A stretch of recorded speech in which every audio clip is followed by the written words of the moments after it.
Hello and welcome everyone. My name is Amanda Sturkenberg and I'm the Content Marketing Manager here at Regenesis in Europe. Before we get started with the webinar, I just have a couple of admin items to cover. First of all, we're trying to keep this webinar under an hour and there will be a main presentation followed by a question and answer session. If the audio quality degrades, please try refreshing your browser first, and if that does not fix the issue, please disconnect and repeat the original login steps to rejoin the webinar. If you have a question, we encourage you to ask it using the interface located on your control panel. I'll collect all the questions and we'll do our best to answer them at the end of the presentation. If we don't get to answer your question within the time that we've got, we'll make an effort to follow up with you afterwards.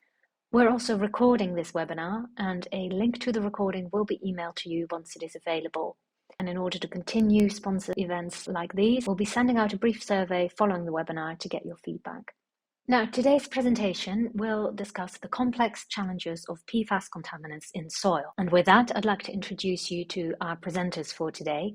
I'm very pleased we have Dr. Christopher Higgins, University Distinguished Professor of Civil and Environmental Engineering at Colorado School of Mines. Dr. Higgins' research focuses on the movement of contaminants in the environment. In particular, he studies the chemical fate and transport in natural and engineered systems, with a focus on PFAS. He has authored more than 130 peer-reviewed publications, and his research has been supported by the US National Science Foundation, National Institutes of Health, the US EPA, the US Department of Agriculture, and Department of Defense. Dr. Higgins received a bachelor's degree in chemistry from Harvard University and a graduate degrees in civil and environmental engineering from Stanford University.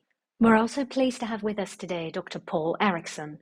Dr. Erickson is the Director of Research and Development with Regenesis, overseeing new environmental solutions to address complex remediation challenges. Dr. Erickson has led the development of a number of remediation products and technologies, including Petrofix and Aquifix. He's earned a bachelor's degree in chemistry from Florida State University, a master's in chemistry from the University of Minnesota, and a PhD in environmental chemistry from the ETH Zurich in Switzerland. He's an author on over 20 peer-reviewed scientific publications, mainly in the area of environmental chemistry. Okay, well, this concludes the introduction, and I will now hand you over to Dr. Christopher Higgins to get us started. Great. Well, thank you very much for the introduction, and good afternoon to everybody. It's a pleasure to be here and to be talking about my favorite topic, which is PFASs, which I've been studying for a number of years, and particularly looking at them through the lens of soils. And I'll focus, as you'll learn today, on those impacted by firefighting foams. I like to start every talk by acknowledging the people who are actually doing the work, as opposed to myself, my graduate students and postdocs, and the army of undergraduates that have been working on this topic. I'm listing here pretty much all the students and postdocs that have at times worked on the PFAS issue in my laboratory, as well as a number of collaborators. I'll try to highlight the individuals whose work I'm talking specifically about as we go through it. But it has very much been a team effort. And even though I may be on the boat, at the end of the day, I'm not the one who's paddling hard to make sure we miss that big hole in the rapids. So I probably, for this audience, don't need to point out the importance of PFASs as environmental contaminants in terms of national attention.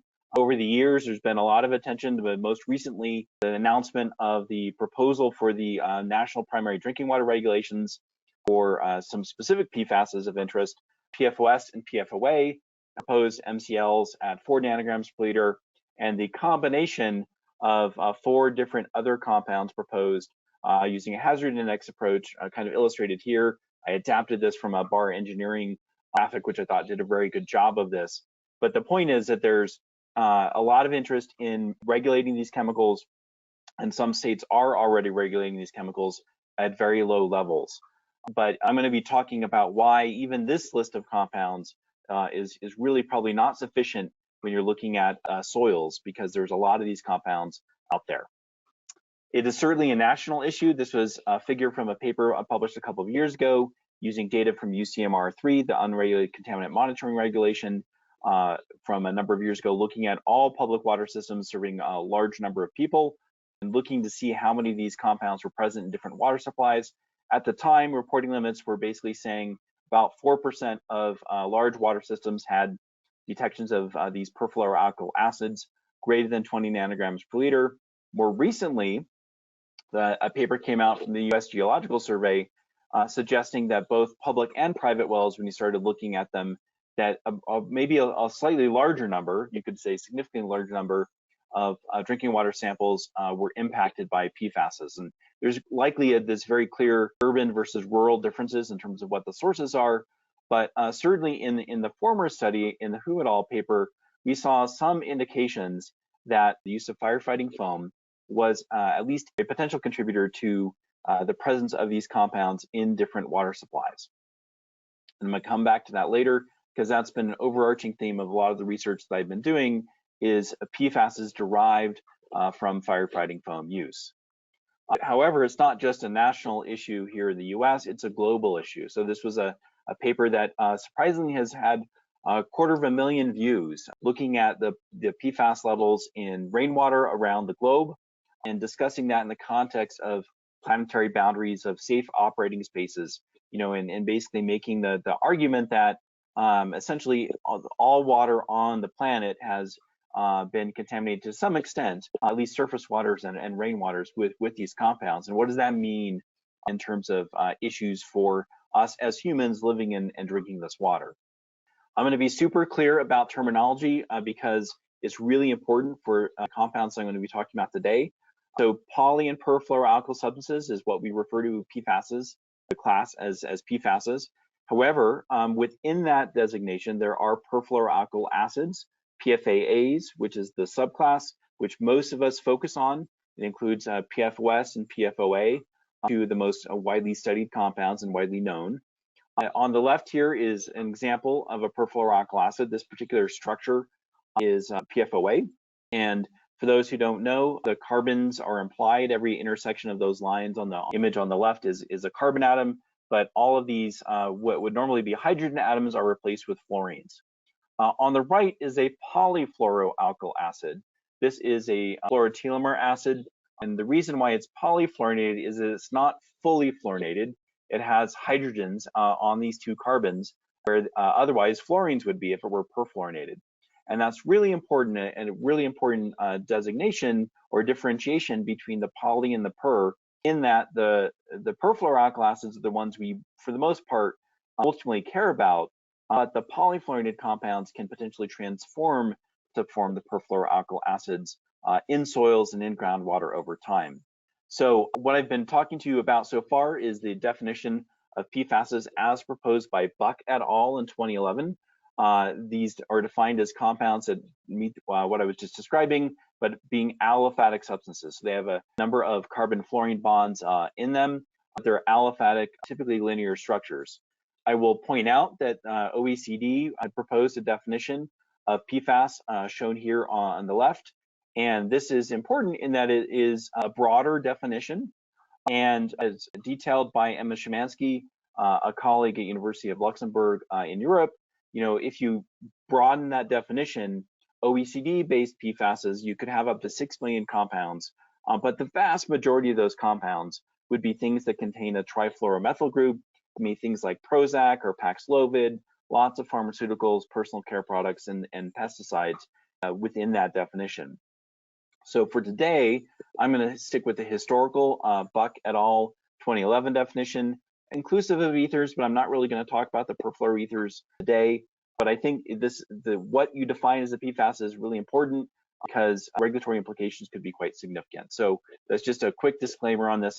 This debate is what is actually defined as a PFAS is ongoing, but I'm going to stick with the Buck et al. Definition for today's talk. So again, perfluoroalkyl acids are what everyone can agree is a PFAS. These are fully fluorinated chemicals, repel both oil and water.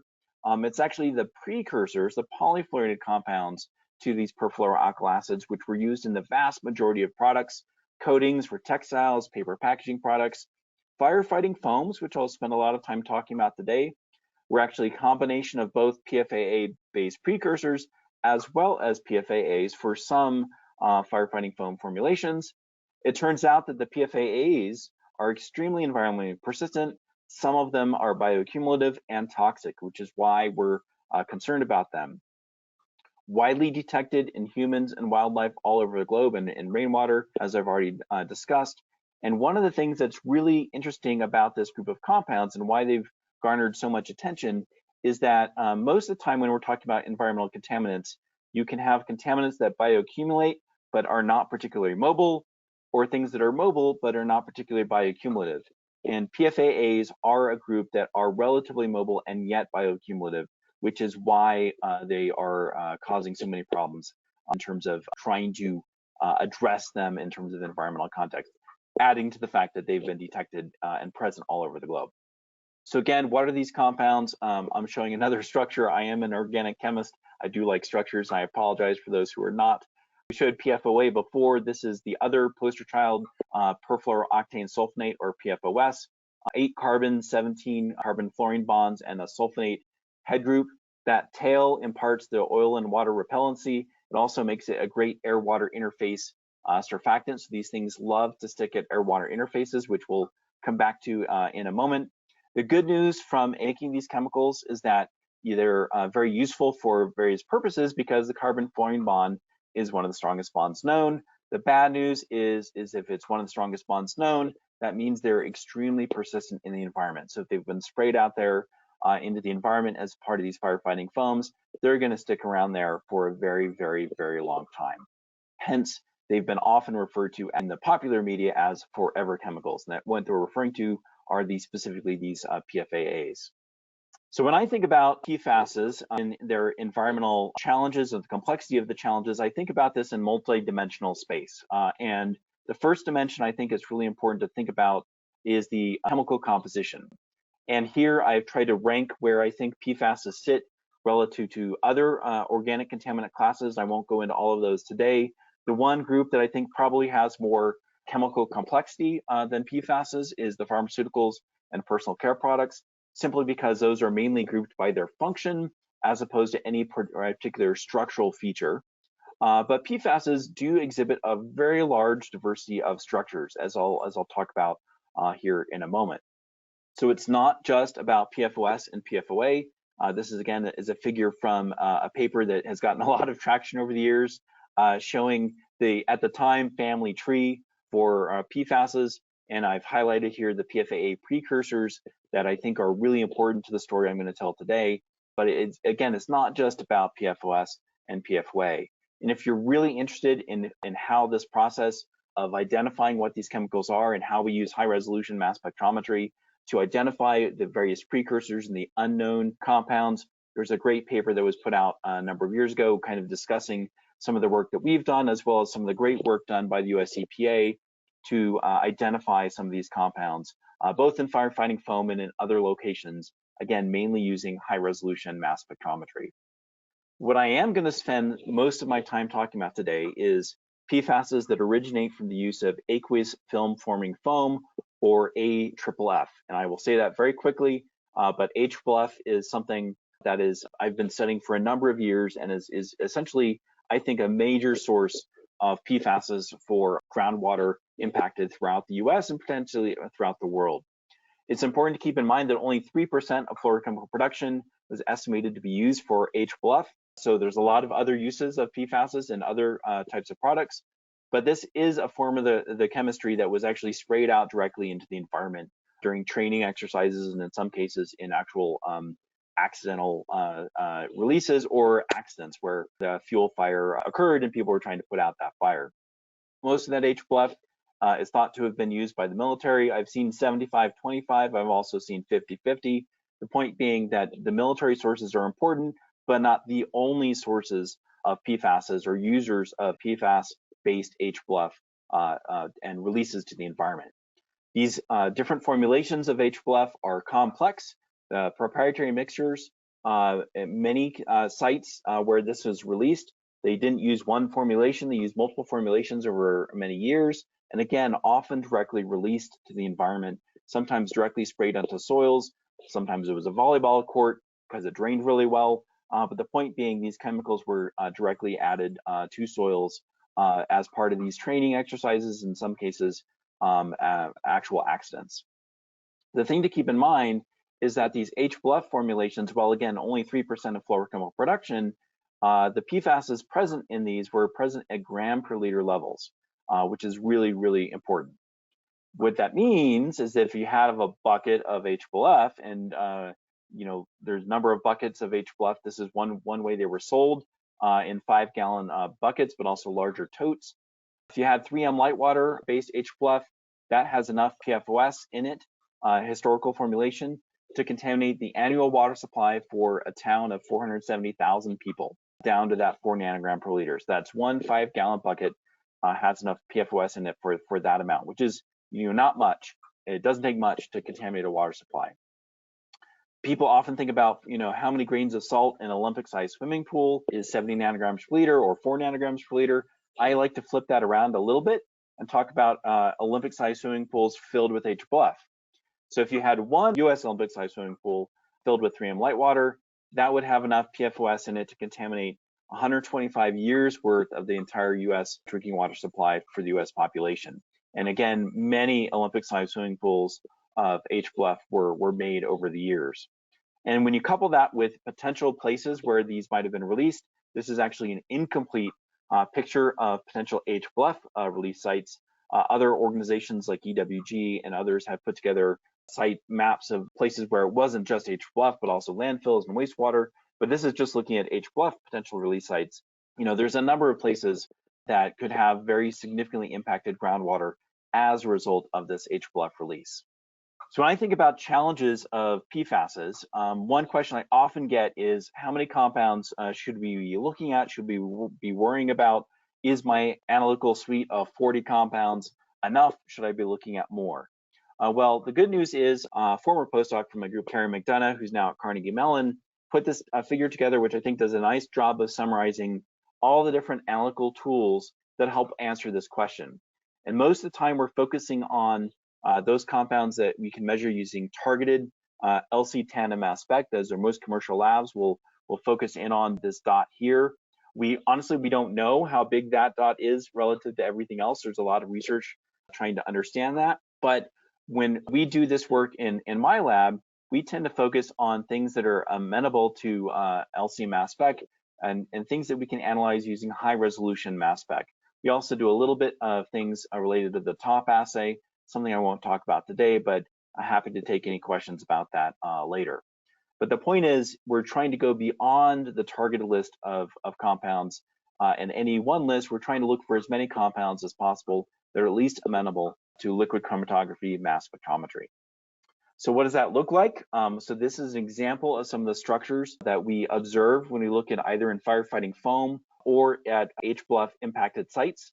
And they're complex. So they aren't just the perfluoroalkyl tail and a simple head group. These head groups are quite complex. They can be cationic, they can be zwitterionic, so they have both negative and positive charge. But the head groups are typically polyfluorinated.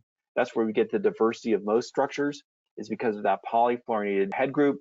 And I certainly will reward anyone with a beer if you can come up with a good pronunciation of how to pronounce some of these names. These are acronyms meant to imply some information about the structures, but the point is there's a large variety of compounds that we look for when we're going out to look at these foam impacted sites. And there's even a larger list maintained by NIST now of PFASs that may be of interest. But when we're specifically focusing on those at HBluF impacted sites, any one site may have 100 or so different compounds, but we're looking for over 1,000 different compounds that might be present at these sites. So I mentioned the complex challenges of PFASs and the fact that chemical composition is kind of the first dimension where PFASs are pretty important. There's a lot of different compounds out there with different structures. They come at different chain lengths and different head groups. Where PFASs really start to differentiate themselves as environmental contaminants is when we think about environmental behavior. And so that's where I think PFASs really start to be pretty unique in terms of the complexity of their behavior. And if I can focus specifically on soils, which I want to do today, I'll talk about this conundrum of soils, and particularly HBluF source zone soils. And the conundrum is that these compounds are relatively mobile. They have been detected in groundwater plumes that are 10 miles long. I've heard of a plume in one Midwestern state that's 100 square miles of some compounds. So some of them are relatively mobile, but they're also present at very, very high concentrations in what we call vadose-sown soils. So those are the soil above the groundwater table, but below the surface of the ground. And those are somewhat problematic in that, if they're so mobile, why are they still sticking around in the soils? And when we do site investigations and people have integrated across the site, they still come up to this conclusion that a large fraction of the mass, sometimes the majority of the mass, is sitting in that source zone and in those soils. And so the working hypothesis as to why these compounds are sitting in soils is that the retention is a result of their air-water interfacial properties. I mentioned that before, but also the slow release and biotransformation of cationic and zwitterionic polyfluorinated compounds, or PFAA precursors. And I'm going to talk a little bit about both of these, but mainly the second bullet, because that's work that we've been doing in my lab. But we've also done a little bit of work related to their air-water interfacial retention. So what we're really talking about here is the fact that if you have precursors in a soil, that they can transform to these perfluoroalkyl acids and be transported down gradient. So the related questions, is are these precursors at significant abundance in these impacted soils? Are they actually slowly released? Can we verify this hypothesis? Can we test it? And are they released more slowly than PFAAs? And do they have that ability to transform to these perfluoroalkyl acids as we expect they might?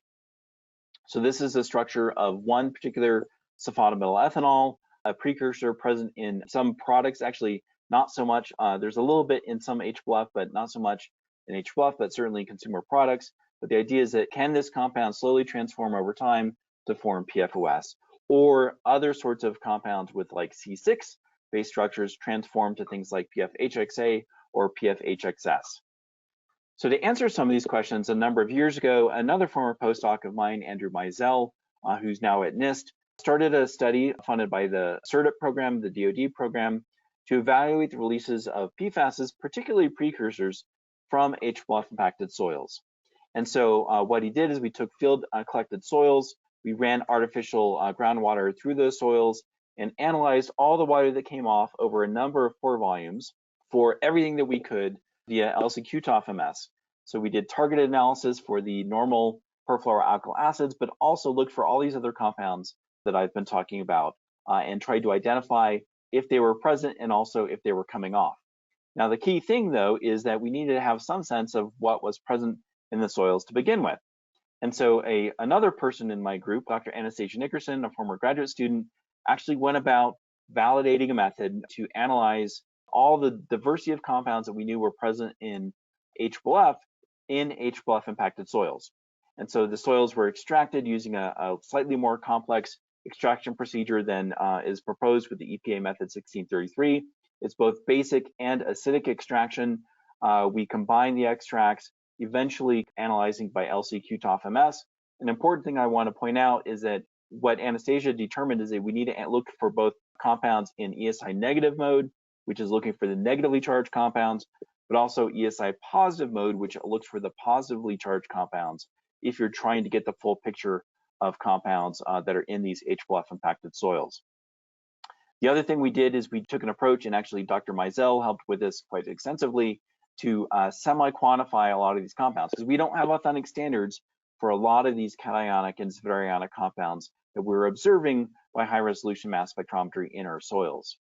So what Anastasia further did was say, okay, if I look at 3 different soils, how do these rank? What are the most abundant compounds in these soils? And these are ranked now for these soils A, B, and C, all collected from US Department of Defense HBluff impacted sites.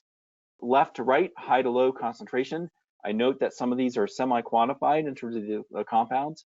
But what you'll note is PFOS was highest in soils A and C, but soil B actually had these 3 other compounds, which are these precursor molecules, at higher abundance than PFOS. And in fact, if you look down the list, all of these compounds in red are precursor molecules that we can only analyze in ESI positive mode, which are things that most people are not looking for in their soils.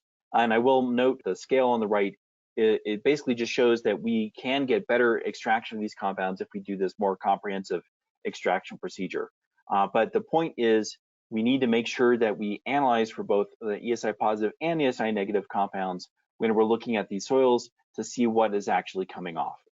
So back to Andrew's study, What he found when he looked at the soils, and I'll look at the profiles more in a moment, but from these two different soils that he tested, we saw 167 different compounds present on the soils and or coming off. And again, I've highlighted in red all of the polyfluorinated compounds that are precursors to the perfluoroalkyl acids that were coming off the soils. And what you can see here is each line is just a subclass of compounds, and I'm showing the different chain lengths. So C3 to C8 FASs, for example, are the fluoroalkyl sulfonamides that were present in these soils, and we saw C3 to C8 being present. But the point is there's a lot of different compounds that are present in these soils and potentially eluting slowly from those soils. So looking a little bit more detail at the elution profiles from these, again, field collected soils that Dr. Meisel eluted the PFASs from using artificial groundwater, we saw these pretty nice trends of perfluoroalkyl chain length. So the C5, C6, C7, C8, C9, C10 shown here, where the C5 is coming off first and slowly, eventually you get to the C10. Note here, the x-axis is the pore volume. So essentially how much water has passed through, but that is in log scale. So it takes 100 times as long almost for some of these compounds to come off as some of the very short chain compounds. And that holds for the carboxylates shown here in the upper left, as well as the sulfonates shown here in the upper right. And so as chain length dependent elution, we expected this. That's consistent with what we know about the fact that the long chains stick more strongly to the soils. But what was interesting is we still saw chain length dependent behavior even among the polyfluorinated compounds. So the bottom left down here is a subclass of PFASs where they all have the same head group, but they all have slightly different tails. So the C3, C4, C5, C6 tails. And we still see that chain length dependent elution, but again, much later elution. So this one isn't peaking to about 100 pore volumes as compared to some of the short chain carboxylates, which came off very quickly. And just to emphasize that even more, this bottom right is showing everything that has the same perfluoroalkyl tail as PFHXS, so perfluorohexane sulfonate, and essentially its precursors. And what you see is that PFHXS comes off relatively early, but a lot of these other precursors to PFHXS, they can transform to form PFHXS, come off much, much, much later. And that's really important in verifying this idea that the polyfluorinated compounds are sticking much more strongly to the soils and are very, very slowly eluting from the soils. The question is, are they all actually coming off? And what Andrew Meisel looked at was a fractional mass eluted for just the top 10 compounds. And the short answer for one of these soils shown in blue is that most of the mass was coming off except for some of these precursors down here. But for this other soil, a lot of the compounds weren't even eluting. So even if we collected all the mass and estimated the concentration for all the compounds coming off in the water, most of the mass was actually sticking on the soil and not eluting. And even when the precursors do elute, if again we just look at the compounds that can form PFHXS, the PFHXS is a small sliver down here of the mass of this PFHXS and its precursors. The vast majority of the mass, essentially of PFHXS precursors, is coming off much later and is in the form of the C6 sulfonamide, but also this other kind of more complex precursor. So one of the questions that Anastasia wanted to answer was, do these precursors slowly transform to these perfluoroalkyl acids and elute from the source zone soils? And so we went back and repeated very similar experiments to what Andrew did, looking at elution, but then tried to stimulate the biological activity in these columns and see how that affected the elution profiles. And what was interesting is that it actually didn't matter a whole lot if we changed to oxic conditions or tried to keep things anoxic by just having nitrogen sparged through the groundwater that we were feeding through the systems. We did see some effect of the biological activity, but there wasn't a huge differences between being oxic or anoxic. And that's interesting in that most of the transformations we expect for these polyfluorinated compounds transforming to the perfluoroalkyl acids are expected to be occurring under oxic conditions. What we do see is when we look at the levels of what comes off the column versus what was on the column to begin with, we do see that for some compounds, as compared to the unaltered conditions down here on the bottom, we see a lot more coming off the soils, and particularly a lot more of these sulfonamide compounds, the C6 sulfonamide, C5 sulfonamide here. Interestingly, the C6 sulfonamide, we even see greater elution under the unaltered conditions. But all of this does point to the fractional mass is similar in terms of a mass eluted from these oxygen nitrogen sparge columns, but is generally higher in the biologically active columns as compared to unaltered columns.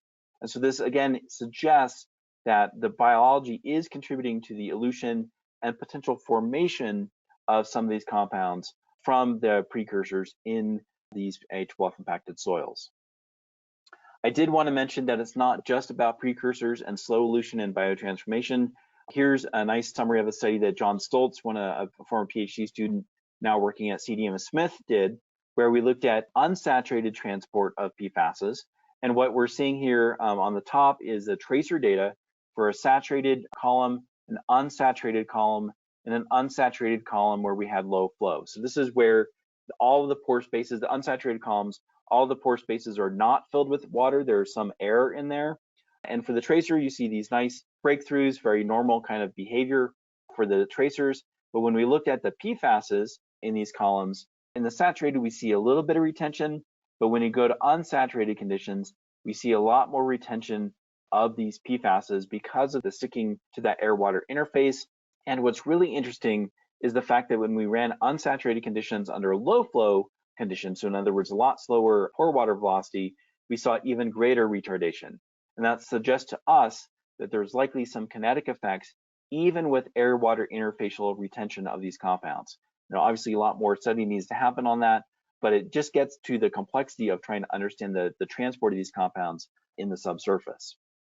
So I wanted to point out why these compounds are behaving so differently in terms of their environmental behavior in the subsurface. I do want to keep in mind where this is all going, and that is that ultimately we want to understand human exposure. And human exposure is actually where I think PFASs really take the cake in terms of complexity. And that's because the pathways for human exposure are quite complex. We can be exposed through consumer product use and through the environment. And the environmental sources can both be drinking contaminated water, but also eating contaminated food.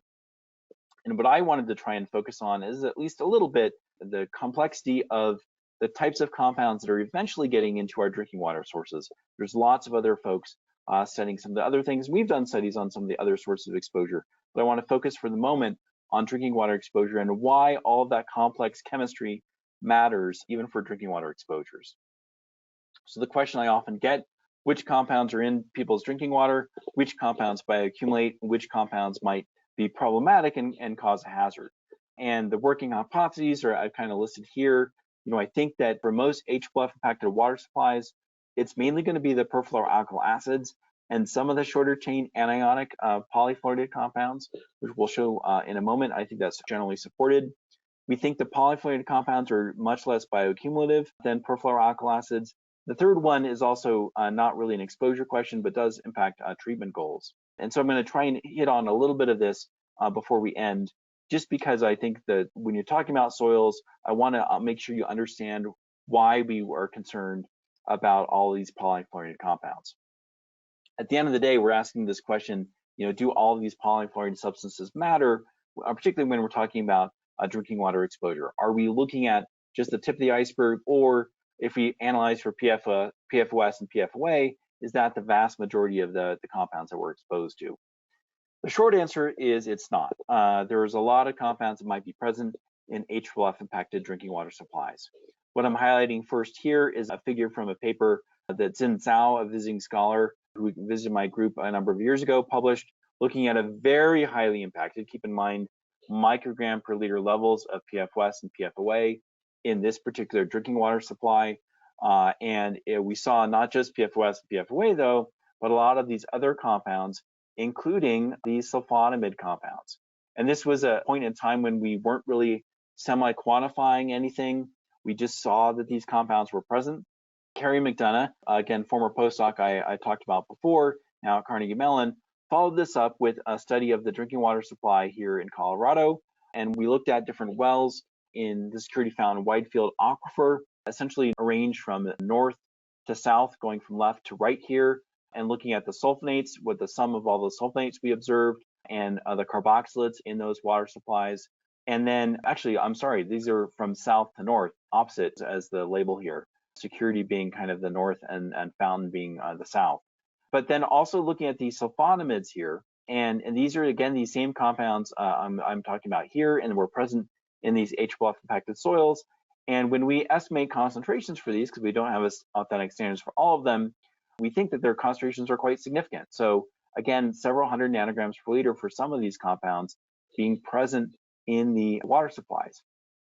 This is an example of a unsaturated PFOS molecule. It's an analog or something very similar to PFOS, which is also present, but at very, very low concentrations in these HFOF impacted water supplies.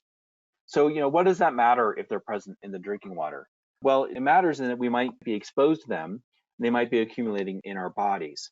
And so one of the questions that we have been asking, just taking this kind of the next step is, when we go to look at what's in our bodies, are we looking for the right compounds? Are we measuring the right PFASs when we look at human blood?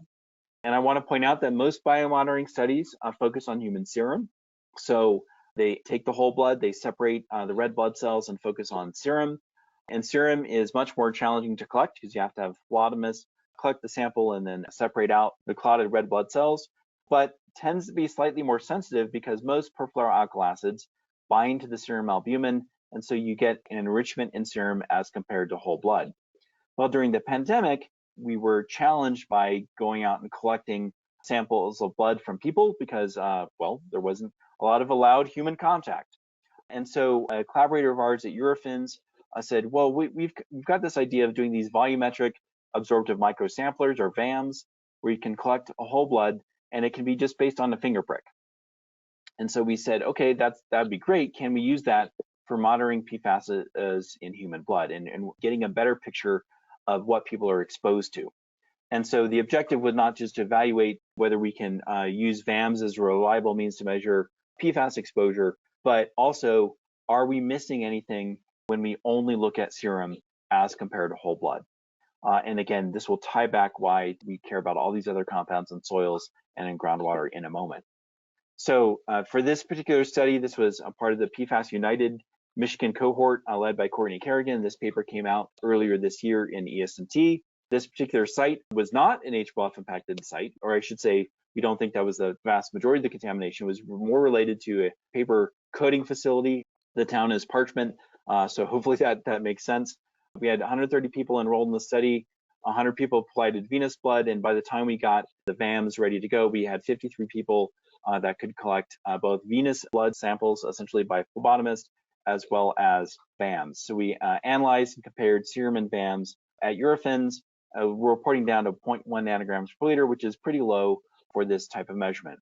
And what we observed is a very strong correlation, not surprisingly, between what we saw in serum versus capillary collected VAMs, essentially finger prick VAMs samples. And this is log scale, with the y-axis being log of the serum concentration, the x-axis being the capillary VAMs. Very strong correlation. And if you look at the ratio of what's in serum to what's in whole blood as measured by VAMs, it's essentially a 2-to-1. So some of the compounds are slightly less than 2, but for most compounds, it tend to be about a 2-to-1 ratio, which is consistent with what others had shown in the past. What is interesting, though, and why I wanted to have this kind of sidebar about whole blood measurements and why we look at what people are exposed to, is that if we look at what the detection frequencies in terms of all the different compounds we looked for, and this wasn't high resolution mass spectrometry, this was targeted LCMS. This is a relatively boring table. Most things are pretty consistent in between what we saw in serum and what we saw in VAMs, except for the fossa. And this is a sulfonamide compound that is the C8 version of the C6 sulfonamide I was talking about before, being very present in soils and eluting from soils more slowly than the sulfonate analogs that have the same chain length. Fossa, I should add, is specifically the C8 version of this class of chemical. When we were looking at the HBOF impacted drinking water in Colorado Springs, we were actually looking at the shorter chain length versions of that, which tend to be much more abundant in the HBOF impacted groundwaters. And what we observed for fossa is that we don't see it in the serum at all. It was all below the reporting limit, which was relatively low, but we saw it in almost half the VAM samples. And this is an example of a compound which may actually prefer, or appears to be preferring to stick in the whole blood. And so if you're not looking for it in whole blood, you might be missing it. And we don't know to what extent this holds up for the other compounds in this class, but I think it really points to the need to maybe look at whole blood as an alternative to serum, because you will get just the same sort of sensitivity in terms of seeing compounds for the most part, but you will perhaps see a broader diversity of compounds that may be particularly important, particularly for these HBLF impacted communities. So if I think about the challenges for PFASs, particularly the soil challenges for the global community, I like to say that, these compounds are ubiquitous in the global environment. So they're present in waters, and I didn't talk about soils, but they're also present in soils all over the globe. We can't treat all of the water and soil, so what do we prioritize? I think that's a good question that a lot of us are gonna have to be asking and trying to answer over the next few years. I will say the chemical complexity, the compositional chemical complexity can be daunting, particularly for non-chemists. But I do think there's this need to go beyond the standard analyte list, particularly for these HBLF impacted soils, because you're going to miss a large fraction of the mass if you don't. The behavior of these compounds in soils is complex. I think there's open questions about how we develop predictive models. Given all the chemicals and the complexity of this, can we simplify things in a nice way to make more predictive models over the long term about these soils becoming long-term sources of PFASs to groundwater? But I do think that these precursors are likely contributing to PFAA body burden. So the idea here, I haven't described in great detail, but if these precursors are present in our drinking water, we may not be capturing them if we're not looking at whole blood samples. And if they're transformed in our bodies, which is again, one way that these transformations can occur, it may be contributing to the levels of the various PFAAs in our bodies. And so the bigger question is, how do we capture the full exposure of humans to PFASs, both from HBLF impacted drinking water, as well as all the other different potential sources? And with that, I will end my presentation and turn it over to Dr. Erickson. Thanks, Chris, for the excellent presentation.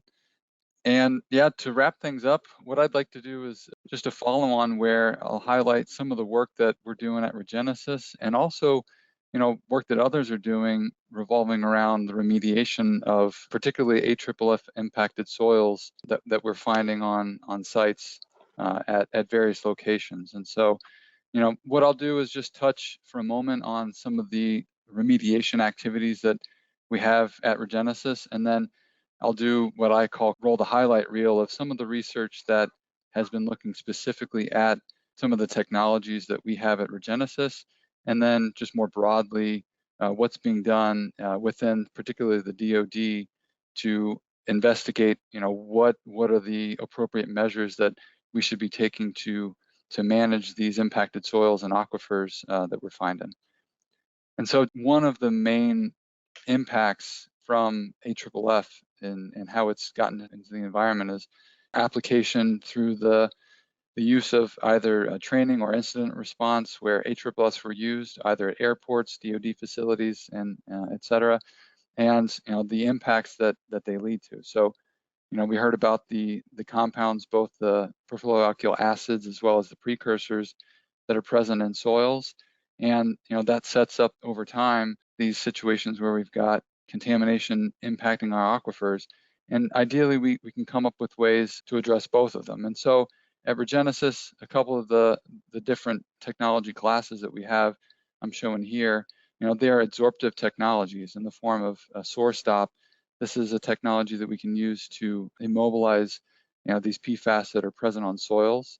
And then we can also install these permeable barriers. So you can install this line of points that as groundwater is moving through these areas where we put in an absorptive technology, the PFAS are removed and sequestered for a significant period of time. And so, now what I'll do is just quickly touch on some of the research activities that have been looking into these concepts and kind of how it fits into the remediation world, because we know that with a problem as large as what we're facing, a good toolbox is really what we're all after for building out. And so before I do that, this is a technology that's been applied now on nearly 50 sites across the US and abroad. And we've got almost 200 sites in the design and review phase. And so this is again one of the methods that we think is really going to play a role in mitigating the impacts that PFAS have had to soils and groundwater in the coming years here as they become more and more widely regulated. So the first paper that I'll touch on is one by Chuck Newell and his colleagues at GSI. Looking at what's on the table, what are the options that we have in the remediation space right now? What Chuck does is he nicely outlines a number of scenarios to manage PFAS in soils and groundwater, and he outlines 3 different scenarios. One of which is this idea that we find something that whether it's an oxidative, reductive, or biological treatment that's going to help degrade PFAS in situ. That would be something that we'd like to see. But the more likely scenarios, at least in the coming years, are some combination of either pump and treat or pump and treat with plume stabilization methods using particulate sorbents or other forms of immobilization to really set up what they refer to as a triage, where given how widespread the issues are, one strong strategy that we can use today is that we can put sorbents in place that can help us to enhance the attenuation or enhance the retention of PFAS as they're in these soils and groundwater. And really, depending on where you are and what else is used, this is a viable technique that really reduces the amount of impacted groundwater that then makes it to receptors, whether that's surface waters or drinking water, which is what Chris talked about a lot today. And so really I'd say this publication really helps set the stage for, one of the means that we will certainly be using to help address the challenges that PFAS in groundwater and soils are posing to us. And then the other publication, the next one I'll talk about this is the first publication that was looking at what we lovingly refer to as the accidental site, a site that addressed PFAS using colloidal carbon in situ. And so this was done by Rick McGregor in Canada. And the paper talks about a site where there was a former fire training area that was being initially remediated for hydrocarbons. After the fact, it was realized that there was also PFAS present. And so, sampling was done before the application. And then lo and behold, after application, groundwater was showing that PFAS was removed, at least the measured PFAS in that suite that Rick was measuring.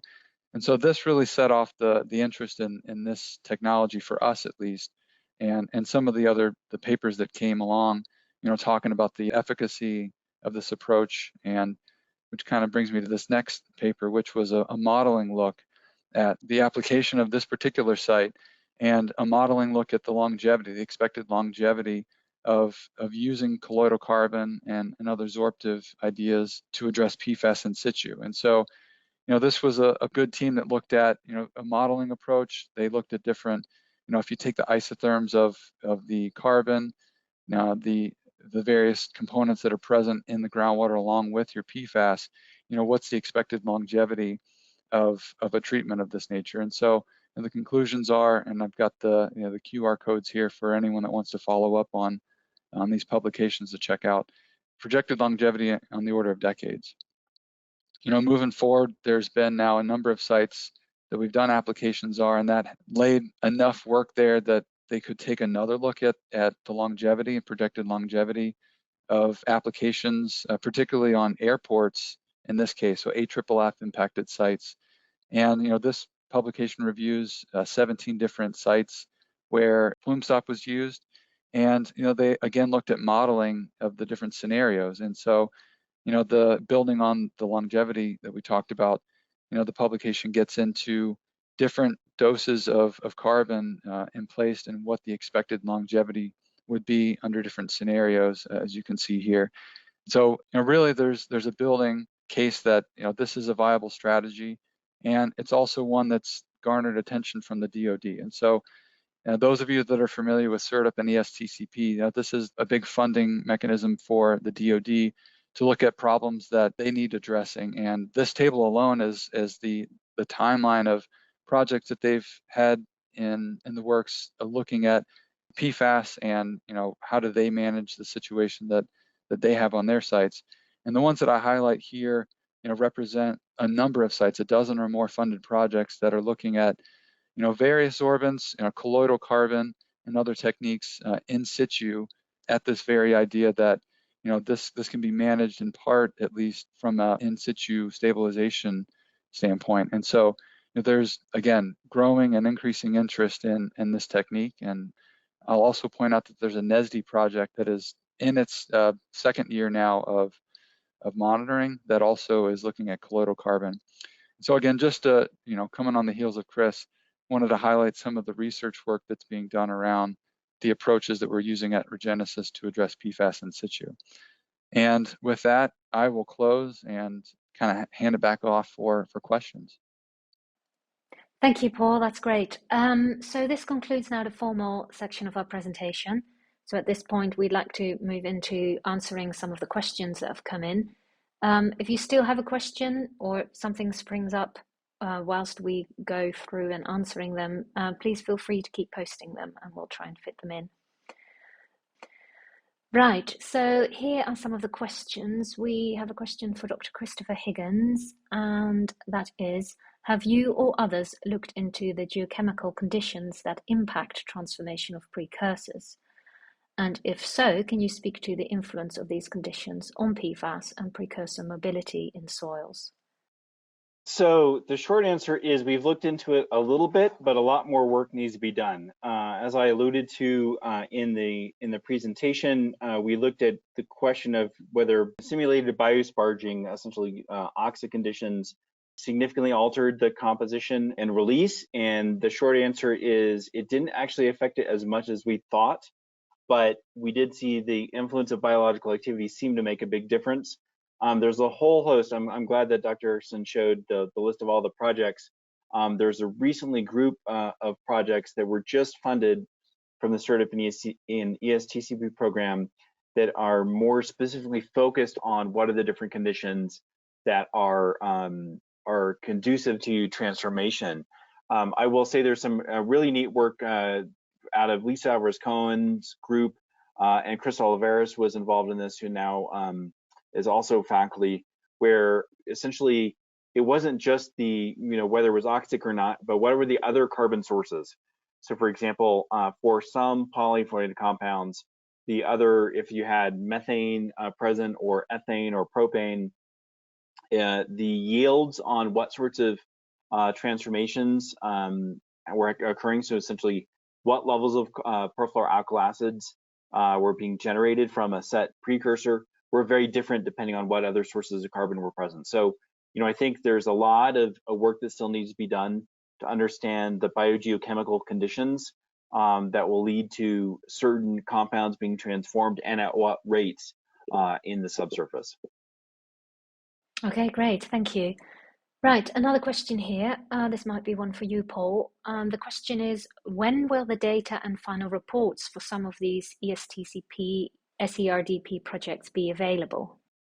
Yeah, so there's a number of them that have, especially the field projects, they've got a long-term monitoring component associated with them.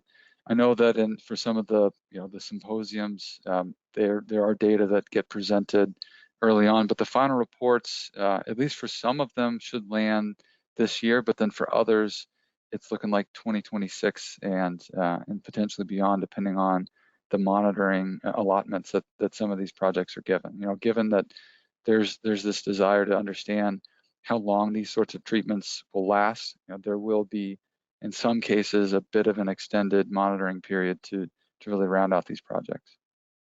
Okay, thank you. So there's another question for Dr. Higgins. Do most analytical methods include some of these precursors you are describing here? So it's a great question. The short answer is that most analytical methods that are being put out there include some precursors. So whether using 533, 537, 1633, they all include various levels of, I should say, I think so. 1633 certainly does include some precursors in the analysis. One of my personal, soapbox things that I get on is that they don't include, to my perspective, enough. And so, I would just encourage folks, if you're really trying to understand Even what's in your HBluff impacted groundwater, do try to get as broad an analytical suite as you can. Go beyond the 1633 list. Make sure you include some of the other sulfonamides, because commercial labs are offering them beyond the standard list, and some of these precursors can be important. I will say, when you look at soils, there's a lot more hesitancy among the commercial labs, I think, to offer some of these soil analyses because the extraction's different, and most of the compounds that we think are really important actually don't have authentic standards, and that's a big obstacle for soil analysis. But I think for groundwater, if you expand your analyte list beyond something like 1633, you're going to see a lot more compounds that are relevant. Okay, so I think we have time for one more question. For how long should we expect source zone soils to leach PFAS to groundwater? So that's a great question. I think for a number of years, people have been back of the envelope estimating that it was going to take a very, very long time. I remember a few years ago at a meeting in Europe, someone had said this was going to be a 300-year source zone depletion problem. A really nice paper by Bridger Rule out of Elsie Sunderland's group came out a little while ago, talking about the, not decadal, but over centuries, essentially put some math to it, and said, this is really going to take a long time for some of these source zones to be depleted of the PFAS mass. So this is something, given that these compounds are going to last for a very long time, it will also take a very long time for all of that mass to move to groundwater. Okay, thank you very much. So this is now the end of the Q&A. If we did not get to your question, don't worry, someone will make an effort to follow up with you. Also, if you'd like to learn a little bit more about Colorado School of Mines, you can visit mines.edu. And real quick, before we break, I do want to mention that I am hiring postdocs. So if there are any prospective postdocs out there, you can find a link through the mines.edu website. All right. Well, thank you very much, Dr. Higgins. And thanks again to both our presenters, Dr. Christopher Higgins and Dr. Paul Erickson. And thanks to all of you who could join us. Have a great day. Bye-bye.